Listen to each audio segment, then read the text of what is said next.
Today's video we start with a hydration chart. Am I hydrated?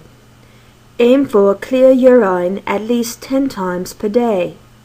Eat a diet of fresh fruits and vegetables.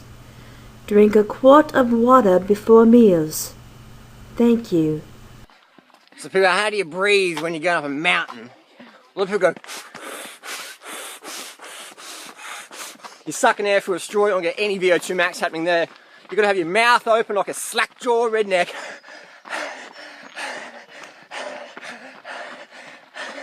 Watch any Tour de France rider, Chris Froome, Lance Armstrong. Good examples, open mouth. The more you can have your mouth open, the more oxygen you get to your cells. Faster you can go, the more fat you're going to burn. You're going to get rid of all that fat, you're going to boost your metabolism. It's going to be a lot easier. Oxygenate your cells every day, fresh air, fucking do it, no more. You're going to pass out, you're going to pass out. You have here Lance Armstrong, you can see the mouth. Get your mouth open as comfortably as possible, get oxygen in, breathe through your mouth if you want to burn more fat. The more oxygen you can get in, the more fat you can burn, the harder you can push yourself. Runner here, it's not just for the men, ladies, it's for the women too. Keep your mouth open. The more your mouth's open, the more fat you can burn. Keep that mouth open. All the lean runners and cyclists, mouth open when they're going hard. Same with the sprinters as well, Michael Johnson. Mouth open, breathe more oxygen in. Even the sprinters, the javelin throwers, the hurdlers, mouth open, oxygen. Look at these guys, lean. Gabrielesi Turgat. Look at that face. Look at it. Mouth open. If you want to burn more fat, you got to breathe through your mouth. 100%, no exceptions. This is a black wishbone related to the Sydney funnel web. It's one of the most dangerous spiders in South Australia. But you don't want to piss it off. You don't want to piss him off. It's a very beautiful spider, very ancient, prehistoric. We'll put him down here. Yeah, put him down, Holly.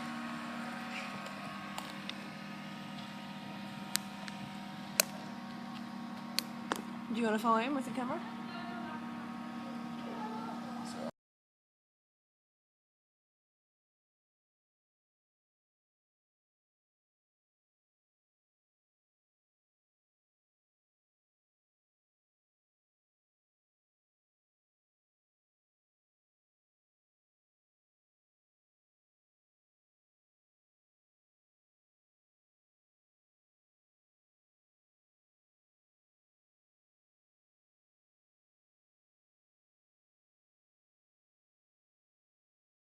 Snack here, $18 snack of papaya. Just scraping them out. Papaya is something that's one of my favourite fruits on earth, but so hard to get quality. So hard to get quality. This stuff's been alright this week, but I rarely eat it, even though it's one of my favourite foods, because it's just so hard to get the quality stuff, man. It's just so hard to get the quality. Well, inedible. Fuck. These will be really good all week. I don't know what's changed. Excuse me. Let's try the other one.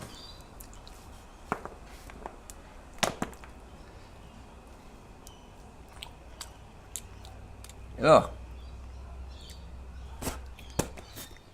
That's for the garden. Ah, yeah. Sometimes you win, sometimes ants win.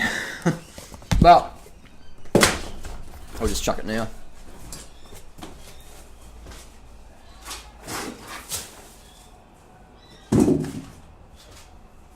So there's one positive to things that you can't eat is that you get to throw them back to nature. That's where all fruit belongs. I have great difficulty putting anything back to landfill. So, good thing I got a starch backup plan though, wouldn't it? Because that was one of my little snack. I was going to have rice tonight anyway for dinner, but I would have liked to have some fruits. I might bust out some cereal because I need something sweet. So, bananas aren't right. Backup plan. It is. Rather than going, oh my god, I've got to I'm going to have some grease tonight. Have some high-fat fucking raw food or whatever. Which is what I've done in the past, and it's not good for your stamina. If you want to have stamina, drug-free stamina, smash in the carbs. Have the fruit as the focus. Can't get your fruit, backup plan. Simple as that. Otherwise, you will really struggle with your vitality, energy, mood, etc. What I'm going to do right now is go and get some sugar and bring it back. Wait a second. Beetroot juice in my chin still. There we go. So, I've got a bowl. I've got some organic soy milk. This is light. This is no oil. I don't recommend using oil if you can. Ideally, you want to go with that. I could probably do some oil because I could probably put on some fat for January. So I probably should be adding oil to my food.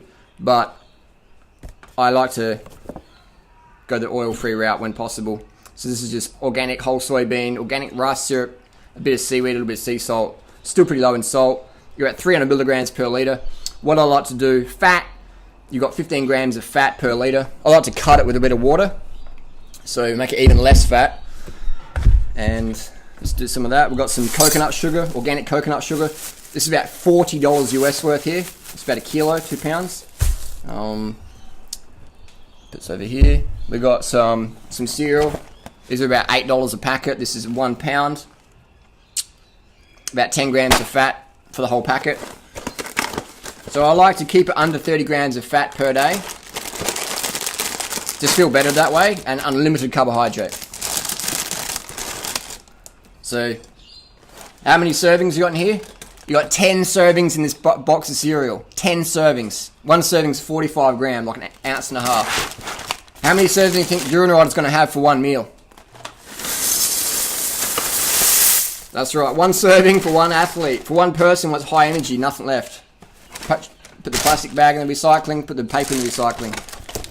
That's just a laugh, isn't it? 10 servings for a packet of cereal. No wonder people are running on stimulants and caffeine. No wonder. No wonder people are freaking out eating chocolate and trying to do raw food diet and making raw cacao stuff or whatever. Because they're just so undercarb. They're getting told, sugar's the enemy, sugar's the enemy. Buy agave syrup, buy honey, whatever. But don't have sugar. It's nuts. It's nuts. So I'll put about half a litre of this organic soy milk on there. Low fat soy milk. It's about half a litre. We'll put some sugar on here. So you got the thing. I should put some water on there first.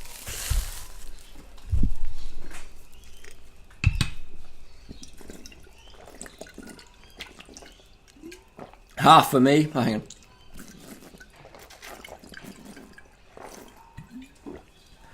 And then the rest on the cereal.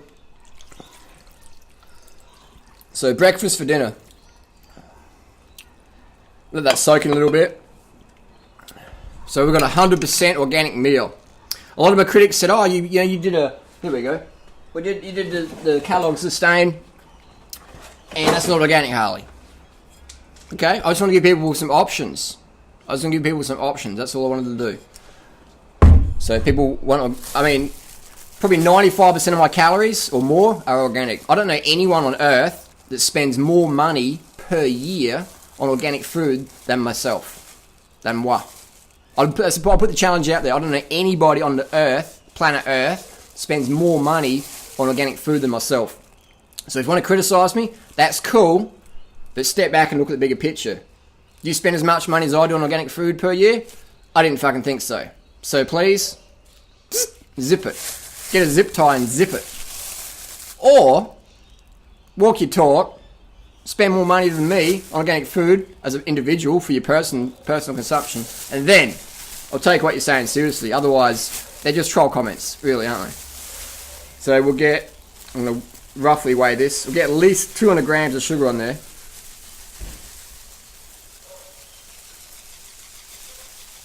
Would you like some cereal with the sugar, sir? So there's the organic coconut sugar. That's about $10 worth. So we're about $17, $18 for the meal. This is fucking tasty, man. This is delicious. The papayas are delicious, but as you just saw, the papayas went up to the standard tonight. That's one thing with the cooked vegan diet, is you always can get sufficient calories. With a fruitarian lifestyle, which I prefer, I just spent $18. I thought the papayas were going to be good because the rest of the fucking crop was great this week, but I threw them in the garden. So, fruitarian lifestyle, number one, but you've got to be have a lot of money to spend on it, a lot of time to get it, and half the time it's not even fucking edible. Unfortunately, it should be, but it's not, because the farmers pick shit too green, or the people chop it too green, or whatever. So I've got that cereal in there. Just coat it with the sugars. I'm going to smash this bad boy down. Let's do it. Done. So it's about 2,400 calories. Totally satisfied right now. Totally satisfied. You can only really be satisfied when you have a sugary meal. That's why I always have a sweet fruit meal if I'm avoiding any starches, just to get that sweet satisfaction. If I had a savoury rice dish, then afterwards I'd be like, where's the sweet? So what I did is I won't be able to eat any rice now. I won't, because I'm just physically satiated. Got the calories in, got the sugars in, got the volume in. Done. Satisfied. So people go, oh, I ate some food, I'm an emotional eater. You're not you're just fucking hungry, man. Eat some carbs. Eat the quality carbohydrate that you feel best on, be it fruit or starch. Get those carbs in. Get those carbs in, man. Don't believe the people who say, you can be an emotional eater.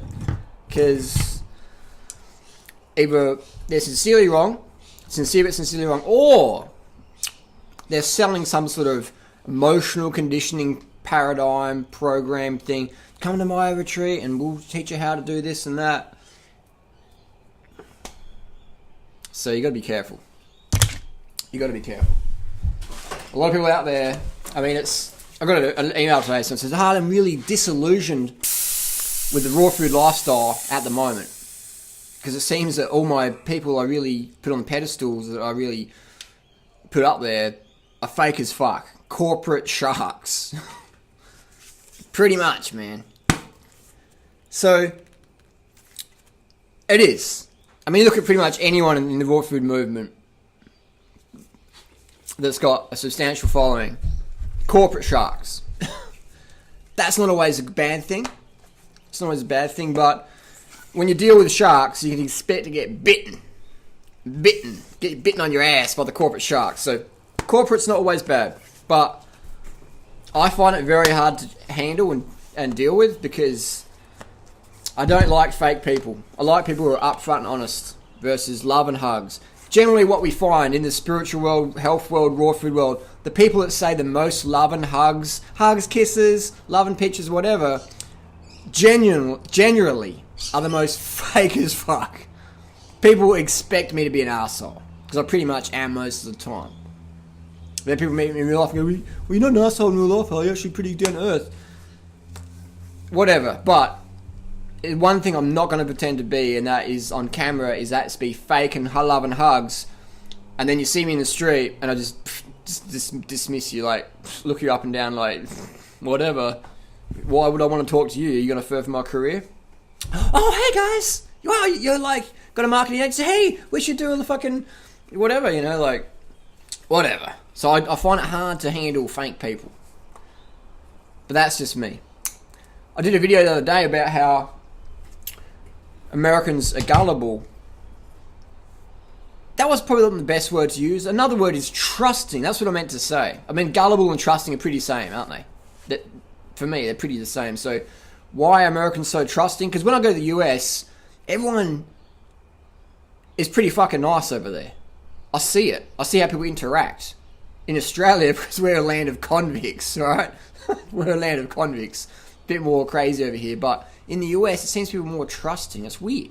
It's pretty cool. I like it though. I definitely feel there's more community in the USA. More trusting, definitely. So I can understand why the community feels disillusioned, because they've been so trusting of a lot of people, and these people have turned out to be fake, money-hungry corporate sharks. So what do you do about that? I think you got to step back and look at the bigger picture. Just because someone's a corporate money-hungry fucking fake shark that sends love and hugs out all the time doesn't always mean their message is a bad thing. So try the message, try the lifestyle. If it works for you, which it will, then it's a great thing. But don't beat yourself up because you don't have a personal maid, assistant, in living chef, whatever people want to call it. I don't have a maid, that's a living chef. I don't have a living chef, that's a personal assistant. I don't have a personal assistant, that's just someone my parents pay to do our house chores for us. Whatever. You know, people write me and go, oh, I make a salad and then I compare it to like a fully raw Instagram photo and it looks like shit. Well, that's not a professional photo shoot you're selling. As long as it tastes good to you, that's all that matters. It's not a competition of who can make the most cool looking photo, is it? Maybe on Instagram it is. But that's more of a significance me thing. Which is fine. It gets the message out there. And we're all about that. Most of the time. Unless people fucking backstab us. But don't beat yourself up because you're trying to live this fully raw lifestyle or whatever. You know, all raw, all the time, counting it, 100% raw is law. Don't beat yourself up because you can't do it. Because I'll tell you what, they're not doing it either. They're not doing it either, alright? Doesn't mean it's not possible though, but don't base your self-esteem on things people put up that aren't even true. It's a bit like, an example would be athletics, right? People compare themselves to like guys in the gym doing steroids and who say they're natural. Which is fine. If you want to do steroids, doesn't make you a bad person. A lot of people on steroids, right? Pretty much any guy who looks really aesthetic, 100% using some gear. 100%. Looking really aesthetic. If you're like, wow, that's an amazing physique. Assisted. Assisted 100%. So a lot of people will like feel guilty that they don't do that. And they say, oh, I'm not fucking failure, I'm not disciplined enough. Well, they don't really know the full story. They're taking steroids, you're not. They've got a personal chef, they've got a professional photographer, they're paying someone to edit their videos, they've got all the lighting and everything, makeup, all that little pro stuff done. Their dad's like, you know, the CEO for an oil company, and so they can just fucking bankroll an organic co-op out of the garage and make it the biggest in the US, which is fine, which is fucking awesome. But just because you start a co-op and it flops, or you can't get more than 5 families to participate, doesn't mean you're a failure. But I'm sure if your dad was this fucking CEO for an oil company, they could bankroll that and fucking grow it. And that would be awesome. That's not a bad thing. I'm not saying it is. But wouldn't you feel better about yourself if you knew that was a true story? Versus going, I tried to do a co-op and, you know, like, how do you think you can build the biggest co-op in the USA? It's not just for the local community. It's fucking bankrollers, man. And that's what we need to change the planet. So I think it's a good thing. But what people do is they sort of don't tell the full story. So then people think, wow, you're so amazing. You did that all just on a student university loan income. And they drive a brand new fucking Porsche, which is fine, which is cool. If someone bought me a brand new Porsche from a non-profit organisation, I'd probably sell it and put the money better elsewhere. Or I'd put a big fucking go vegan or eat lots of fruit sticker on the side of the Porsche. I don't know. I'm not sure what Christina's doing, but that's what I would do. But just because what I would do doesn't mean I'm a better person or whatever. But I'd like to just point out that once people know the full story, they can make a better assessment of what's going on. Just like my computer now, I've got this new MacBook, right? It's the latest fucking whiz-bang MacBook Pro, i7 processor, 16 gig of fucking RAM, whatever. So my video's a bit clearer. You can probably see more wrinkles because the definition's more now. But people will compare themselves to, like, it's like me, they're making a video out of a $400 computer. And I'm saying, I'm using a $400 computer too. I'm not sure why it's so good, but it's just because it's me. No, it's because I've got a fucking $3,000 computer now doing all this shit. So I like to be objective, upfront, honest. So I don't want people to think that, you know, if I can do it, you can do it. I'm transparent about what we do. We're transparent about what we do. Alright? There's no hidden secrets. There's no hidden agenda or whatever. It's just, we're upfront, everyday people. We put all our fucking blood tests up, Strava data, whatever. It's all pimples and shit here, man. So, that's just what I wanted to say. Don't be disillusioned in the raw food lifestyle. You can be, it's normal and helpful to feel disappointed in behaviour and backstabbing and fakeness of certain people. That's fine, that's normal, that's healthy. But don't knock fruit because some people who promote the fruit message are probably worth knocking. Knocking with a banana on the head. Don't get disillusioned. If your goal is this lifestyle, then live it. Do it, man. Do it like we do. Do it more, do it whatever. Use us as a stepping stone, whatever. But don't be disillusioned by some certain characters, because everyone's got their flaws. Everyone's got their flaws. Some people have got more flaws than others or whatever, but everyone's got something they can improve on. Nobody's perfect, even if they pretend they're fucking fully raw perfect or whatever. No one's perfect. So, it's all about learning and living, giving, sharing, caring, speaking the truth, being honest, upfront, transparent, and don't fucking backstab your friends. You know, stick up for the people that stick up for you. That's probably the things that I dislike the most, would be people who fucking dog you in. Dogs, or whatever they call them. That's not even a good word, dogs, because dogs are fucking great. Backstabbers, that's a better term. That's a better term. So, if people are supporting you, man, support them. If your parents are helping you out, you know, tell them you appreciate it. Tell them you appreciate it. If your friends are helping you out, tell them you appreciate it. A lot of people mistake kindness for weakness. Because we live in that corporate shark mentality world, unfortunately. So when people see like kindness, like Durianrider Freelee, wow, they'll promote me on the YouTube channel. They'll promote me on 30 bananas a day. Yeah, they're fucking weak. Let's take advantage of them. We're aware of that more now. So people who want to do that, then we'll just disconnect you. And it's your call. But we would like for people to just be a bit more real and genuine. That's all we ask. That's all we ask. But hey, so our books should be out soon. I've been saying it for a while, but Freelee's book, my book, will be out soon, and we're just gonna fucking steamroll those fuckers out there into society. Get that message out there far and wide. Because this fruit and starch method and message, that's going global, man. This shit's going global. Raw food's great, it's awesome, but how many people can fucking do it? You know, if the world can't go vegan, they sure as heck can't go fucking raw. Promoting a 100% raw food diet as the only thing on the planet is a fucking waste of time, in my opinion. Because how many people can do it? Fucking hardly anyone. You know?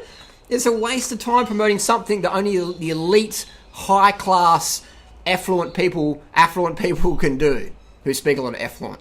But you know what I mean? It's pointless. It's pointless. You've got to give people a backup plan. It's realistic versus be some country club elitists where you make people feel guilty for doing crazy. There's something like eating some steamed rice or something. You're fucking out of here. You get demoted, you know. So I think that's crazy. And that's why the raw food movement has pretty much died. Because of the elitism and corporate sharks. And now in the fruitarian world, it's come over to there. It's really disappointing. I mean, fruit.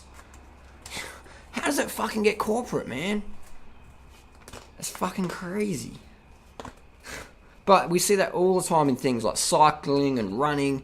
Once that money gets in there, it gets like the Olympic. It gets fucking corrupted, man. It gets corrupted as fuck. Like the Olympics used to be a gathering of people. Now it's this cutthroat, fucking doping, drug-taking fest of just insanity. It's disappointing. It's disappointing. So that's what we're going to love about the Thai Fruit Festival. We're going to keep the corporate. There's no sponsors out there. There's no sponsors. We appreciate their thought, but we don't want to have sponsors, because when you got sponsors, you've got corporate interests, and then when you got corporate interests, you got money, and then you got money, you got backstabbing and greed and all this crazy shit. So we're going to keep it a free event, just a community event, and just organic experience. That's what we're going to do. And I'm pretty sure the dates are going to be July 1st to July 14th, something like that. I'll put the Facebook link down below so you can check it out. I'm putting the tie on without tie levers here. You don't need tie levers, typically. So don't be disillusioned. Don't be disillusioned. Smash your carbs in, smash your fruits in. If you prefer fruit, you don't need to eat a box of fucking cereal. Alright, if you can get all your calories you want from your favourite fruits, fucking awesome, man. Fucking awesome. That's the goal, that's the ideal.